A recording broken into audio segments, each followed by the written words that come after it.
वैष्णवी आहे. आज मी तुम्हाला छत्रपती शिवाजी महाराज यांच्याबद्दल जे काही 2 शब्द सांगणार आहे ते तुम्ही शांत चित्ताने ऐकावे अशी माझी नम्र विनंती. ते दिवस फार धामधुमीचे होते. उत्तरेकडून मुघल बादशाह शहाजहान यांनी मोठी रक्कम सर करण्यासाठी मोठ्या सैन्याची रवानगी केली. शहाजी राजांचे जहागिरीचे गाव पुणे होते. ते विजापूरच्या आदिलशाने बेचिराख करून टाकले. शहाजी राजे अडचणीत सापडले. अशातच जिजामाता गरोदर होत्या. त्यांना ठेवायचे कुठे हा प्रश्न पडला.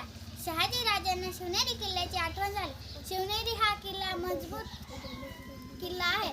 भक्कम तटबंदी, बळकट दरवाजे पिन आहेत. किल्ला मोठा मजबूत आहे.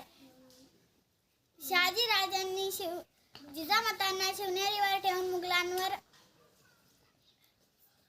चढले आणि तो सोन्याचा दिवस उजळला.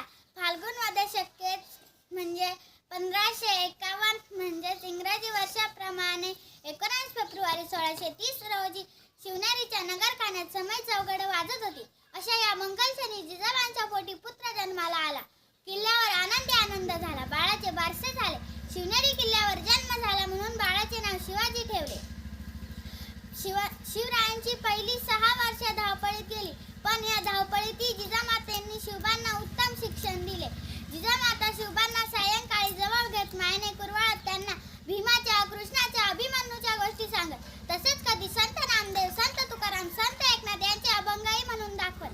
शिवरायांना शूरपुरुषांच्या गोष्टी फार आवडत.